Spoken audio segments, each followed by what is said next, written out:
Metro rail এগুলা নিয়ে একটা ভিডিও বানাইতে হইব। এ কথা বলে আমার বলতে যে তোলাই ভাইয়া কিছু টাকা পাঠাইতেছি, তো হে তো যেটা বলে আমরা তো ভয় পাই। আমি কিন্তু হেরে বাঘের মতো ডরাই। আমি না, আমাদের টিমের সবাই তার বাঘের মতো ডরায়, কারণ মানে সে অন্যরকম মানুষ ভাই। সে ক্যামেরার ভিতরে একরকম, কিন্তু ক্যামেরার বাইরে খুব ডেঞ্জারাস একটা লোক। তারা কিন্তু সবাই ভয় পায়। ইউটিউব ইন্ডাস্ট্রিতে একটা টাইমে তার সবাই বাঘের মতো ভয় পাইতো।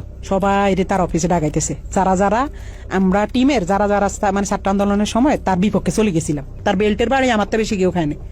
তো বেল্ট খুইলা আমার কুত্তার মতো পিড়াই। 2-3 মাস পরে হয়তো বা তার মাথাটা আবার ঢুকছে যে রাই কি কারো লগে আবার কিছু কইয়া লাইনি। হ্যাঁ, রাইরা আবার একটু দমক দিতে হইব।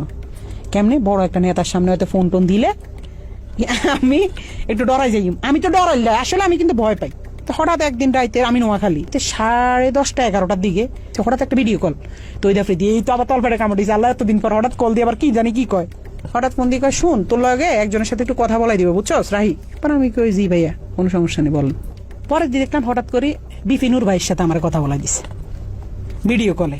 আমার কইতেছে একজনের সাথে তোর কথা বলাই দিব, সে কিন্তু নেক্সট বাংলাদেশের অনেক বড় মাপের একজন কেউ হবে, প্রধানমন্ত্রী বা মানে ভালো একটা পদে যাবে। তো পরে দি আফ্রিদি ভাইকে বুঝছি তো তোর ভাইয়ের অবস্থানটা? আমি কি জি ভাইয়া বুঝছি। পরে কথা সাবধানে থাকিস, ঠিক আছে? আমি জি ভাইয়া ঠিক আছে। শুধু বুঝাইছে যে তার লগে বিশাল বড় বড় হাত আছে, এই জন্য সে দেশে খুব রিল্যাক্স আছে, মানে বুঝাইছে এটা। 5 আগস্টের পরে 2-3 মাস সে আসে নাই। তখন আলহামদুলিল্লাহ বলছিলাম যে আল্লাহ সে না আসুক, সে তার মতো থাকুক, আমরা আমাদের মতো থাকি।